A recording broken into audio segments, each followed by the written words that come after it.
I mean, it was a teaching tool, right? Like to me, it's that. Like I don't know. I didn't necessarily watch it with like an expectation. Sometimes these games coming up, you'll watch it with an expectation and be like, oh, you know what? Like we were better than we thought, or we were worse than we thought, or to me, I'm just watching it right now with like a completely analytical teaching eye. Um, some things that we emphasized last week with our ball pressure and things, we did a better job of. Not all the time, but we did a better job of it. So now the preaching will be consistency with that. Hey, look at these possessions where we did it. Look at these couple possessions we didn't. What happened? Um, our pace and our movement on offense, right? Like I kind of looking at that, like we were better moving the ball. Now we have to be better moving our bodies with a purpose, not just, hey, I moved, because there's some possessions where we got some great ball and player movement and we got some great looks. Didn't make all of them, but we got some great looks. There was other possessions where it's like, all right, it's stuck a little bit, it's stuck a little bit. Now look, we're having to work so hard to get this shot here, right? So how do we clean that stuff up? So really, that's how I look at it and have been looking at it, through the preseason here, is with that analytical eye of like, what things are we doing better? What are we doing kind of flatlining, and we need to find a way to boost that. So it's really how I look at it. How much does analytics play a role in your coaching style? I mean, it does. We're fairly analytical without being, frozen by it, right? Like, it's not and I think everyone's gotten this way. Like there was a point in time where a lot of people became so analytically driven, and it was like, okay, we're not taking these shots. We're only taking these shots. And then it like froze the game a little bit for people. I don't want these guys, I tell them all the time, I don't want them to be robots. I want them to be hoopers that can go hoop. Now we'll give them the right tools to go hoop the right way. It's not just go hoop and just go do your thing. It's do our thing, right? But, there's certain analytical things, especially when we get into scouting here, that we were going to be very focused on. But again, like, I want them out there looking for the right reads, trying to make the right plays, as opposed to like, well, I can't do this because coach said this is a 19%. Well, yeah, maybe sometimes we need that. Sometimes that's there and we have to take it. So, and that's not just for shooting; it's for anything that we put analytics on. But we do talk quite a bit about that stuff, and I'm bigger on. So, and it's hard with the scrimmages and exhibitions until we get to real games and you have those real numbers. But, there's certain things that I look at, defensive efficiency. Like people will talk about, well, points per game. Well, if we play at more possessions than somebody else, we're going to give up more points. Doesn't mean this was my frustration last year. I'd hear people talk about like the best defenses in our league and be like, we're the best. By far, efficiency-wise, we're the best. We just happen to play at more possessions. So, yes, the points per game is different. Where those teams are playing at a slower pace, and they're only giving up so many points, but their efficiency is not good. So that's a big deal to me. Like our individual player efficiency, our overall efficiencies are huge to me. And then again, with those numbers, like, guys aren't going to be playing 38 minutes. So their points per game or rebounds per game or assists per game might be a little bit lower, but what's their assist percentage? What's their rebounding percentage? What are all those things look like? It's where I get fairly deep into it. Is that why you guys track practice as well heading into the season? Obviously, you have a greater, probably easier to solve the puzzle when you have, directions which you acquire from real games. Mm-hmm. How much of a difference do you think there is from tracking practice to, all right, now we're playing a different opponent? You know what I'm saying? Yeah, no, and it is. It's why I'm a math guy. So, like, numbers make sense to me, right? Like, when I look at numbers, whether they're the traditional statistics or they're the analytical statistics, like, the numbers make sense to me, right? Like, if we're at a 39% offensive rebounding percentage, that's good. Like, can we get it into the 40s? Like, then we're great. Like, those things, and then being able to go to them and say, look, it might be 2 rebounds a game, 2 more, and we're in that 40 range, and we're an elite, offensive rebound.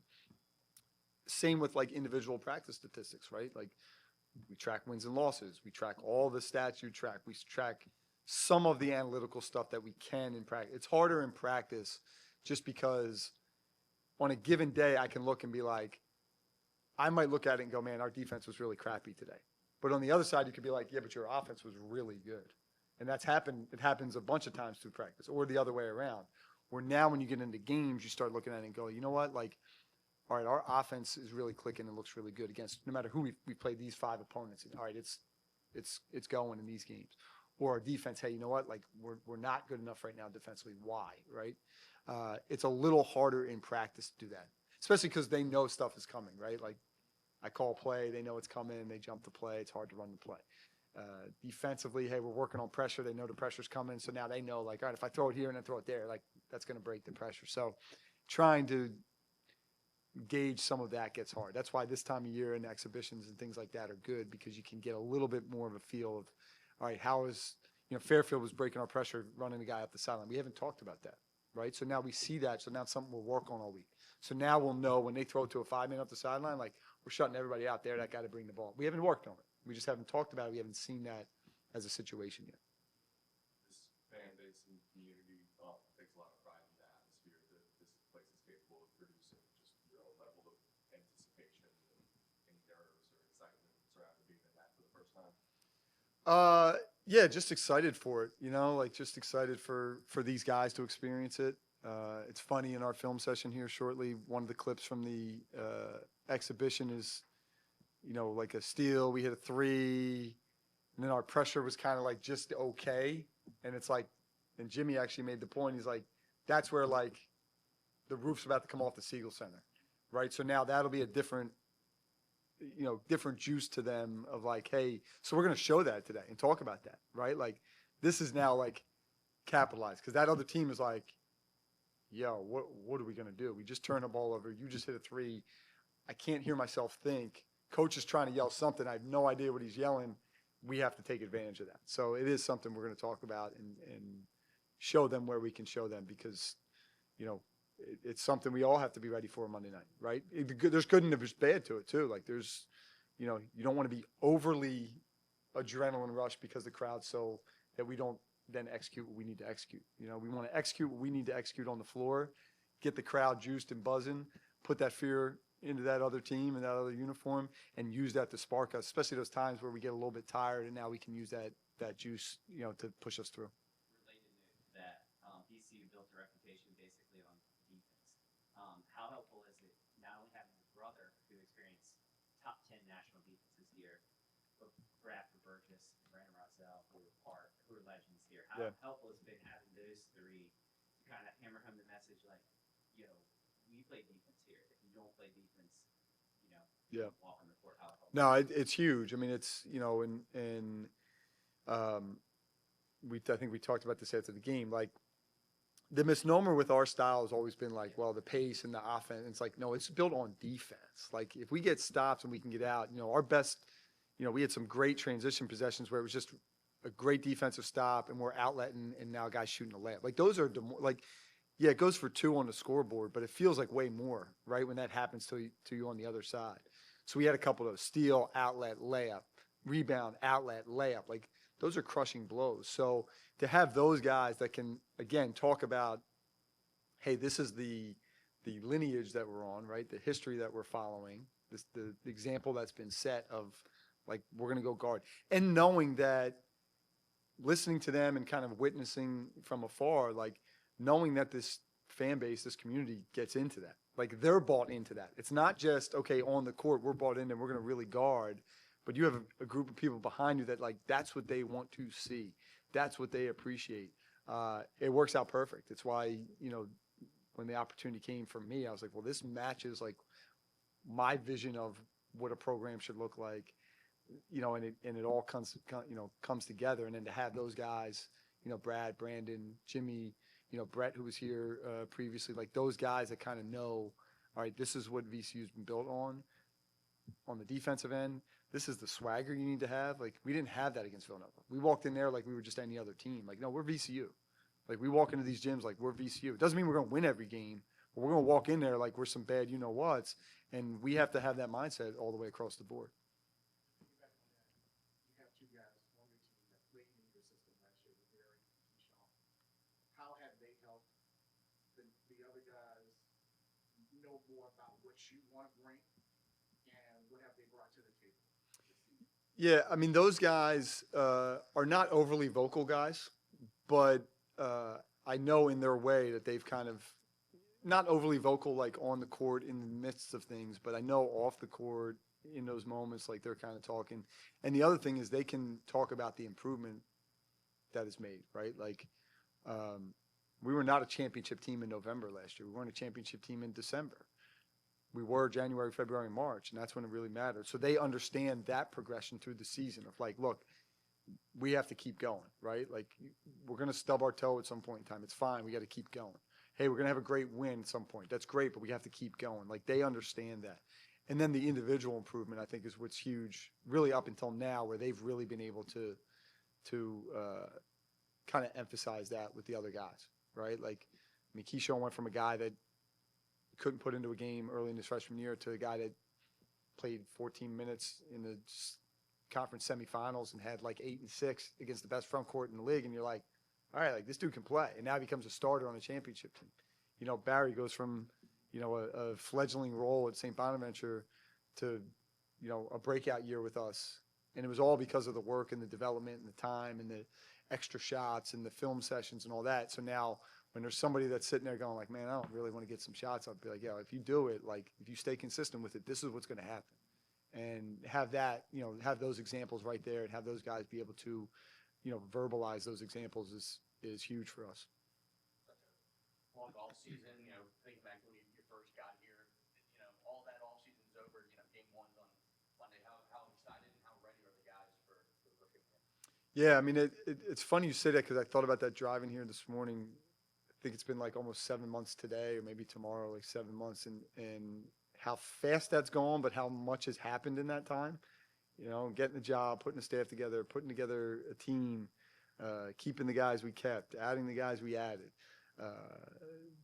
You know, summer workout, getting them here for summer workouts, school, fall workouts, practice. It's just, it's amazing how much has happened, but also how much it feels like, you know, you blink and it happens. So, and now it's like, you know, there were points in the middle there where I'm giving them like, hey, we're 4 weeks away, right? And that was half of our summer. How fast did summer go? And we're 4 weeks away to try and get that urgency.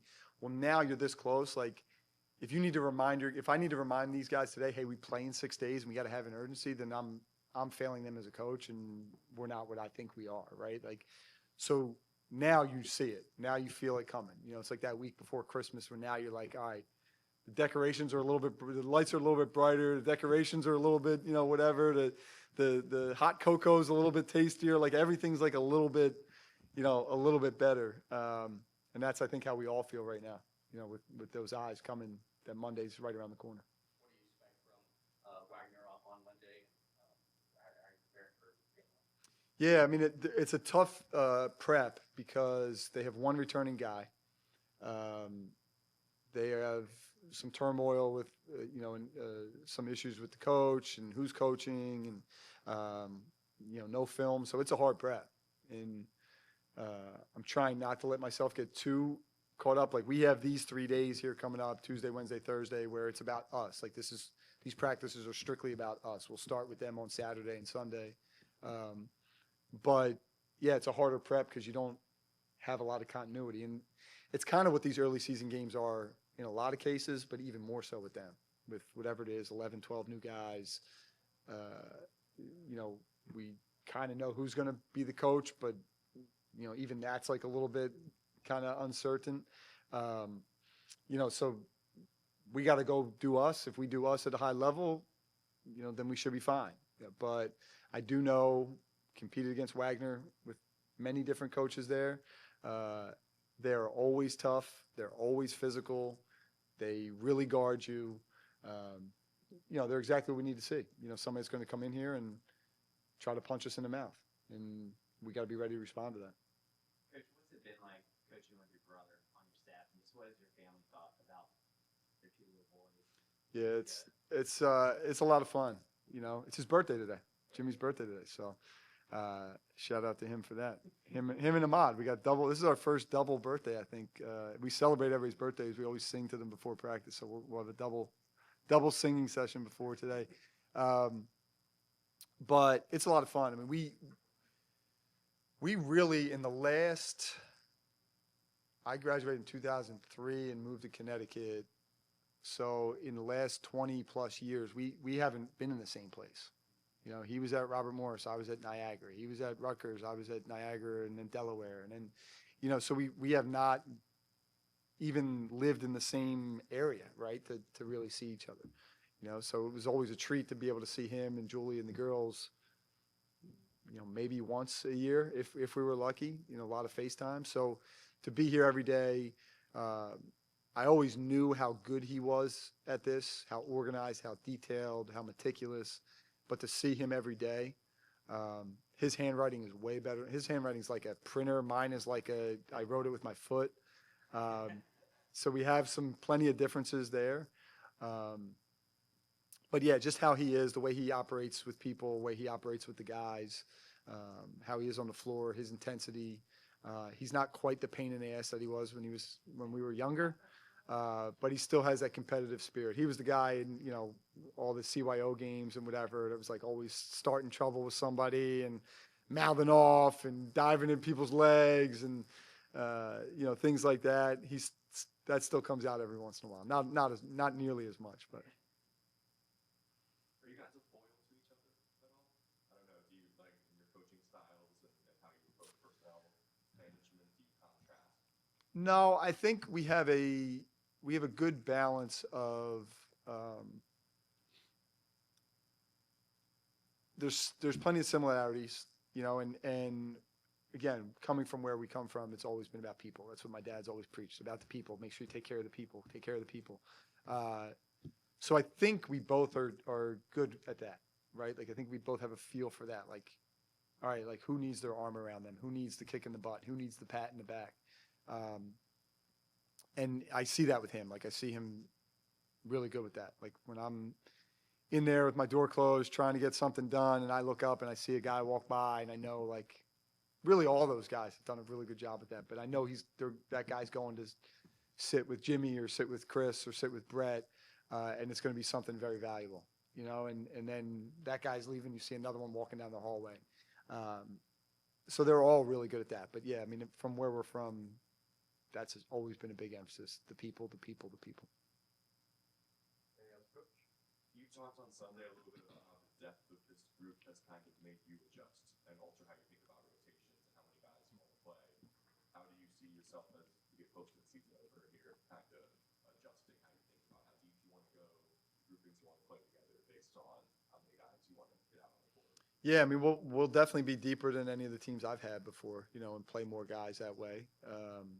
And I told them the other night, I'll tell them again today. I've told some of them in some individual meetings, like, this is not lip service. This is not, as you guys get to know me, like, I'm not real good at the coach speak. Sometimes I say, you know, too much of what's on my mind, but again, it's who I am and how I am. So, like, so this isn't just, oh yeah, the coach is putting on for whatever. Like, I truly have full confidence in all those guys. Like 1 through 13 right now that are healthy. I have full confidence in every single one. If we need them, I know that they can help us. It is very, very difficult to play 13. It was hard to play 11 the other night. But I do know and do feel very confident that if we get to a point, injury, foul trouble, just hey, this guy just, for whatever reason, it's not working for him, let's try somebody else. Like, we have enough guys to go down that line.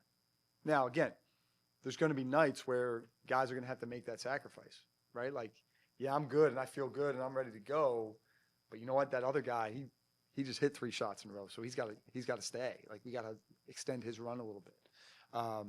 I do, watching the film, like I do see, I let some guys stay a little longer to kind of see, and again, it's hard this time of year. You're trying to get them their game legs and things like that. But I can see certain cutoffs with certain guys. Like, all right, this guy can go 3 hard minutes, and I got to get him. Because at 3:08, something bad's about to happen. And actually, one of the guys kind of said that to the bench. He said to Jimmy or something, he said, yo, I need one because I don't know if I can go, which is fine. Like, I'd rather that than, like, let me go be the hero and stick it out, and then you give up a back cut, you give up an offensive rebound, you give up a whatever. You can't execute on offense because you're dead tired. Like, there's not a big drop-off, right? So it doesn't have to be like, all right, you know what, go out there and hide, get some rest over these next 2 possessions because I'm going to need you coming up here. Like, no, just come sit. It's fine. You're going to get 2 or 3 minutes. You're going to be right back out there. So I do have the confidence in doing that. And it's hard. It's like, I'll be honest with you, it is very difficult. No one's going to cry for me, but it's very difficult in my chair trying to look down that bench and go like, all right, that guy's been out for 6 minutes and he needs to go back in. But that guy's rolling and that guy needs to go too and he needs to run. Like, so that it's hard. It's hard right now. But I asked them for that problem. I wanted that problem. I did not want the problem to go out there and come out of these 2 exhibitions and go like, oh my God, like who's coming off the bench? Like who we playing? Like we got to start that guy. Like he can't. So, you know, they all have to be ready because they're all going to have a time to shine. Not going to be every night, but they're all going to have a time to shine, and they all have to be ready for that. You like also equipped to maybe wear some teams down that play short rotations because of that. Yeah, I mean that's the hope. I even said to these guys just now, we were going through our film session for this afternoon, and like we fouled too much on Saturday or Sunday, and some of those silly fouls, like we can't have those. But there's also a piece to where I'm like, if it's making them call fouls on the other team, and we're now playing our 7, 8, 9, and they got to play their 7, 8, 9, we're winning those matchups. I'm sure of that. So again, we have to clean some of it up, but there's also we want to be aggressive. We want to be aggressive at other teams, get them into foul trouble. Now they got to put in their backup big. Well, we got 3 bigs that are all Atlantic 10 starting level bigs. Like they can't all play at the same time. So that's hard. But knowing that, hey, you know what? Firm just picked up a second foul and Key can go, or, okay, this has happened. Now Lazar can go, or we got to play this way with this group. We have that to do it. Now we have to tighten up some things and be better at doing those things. But in terms of having the necessary pieces to do it, we have that. Thanks, guys. Appreciate you guys. Appreciate you.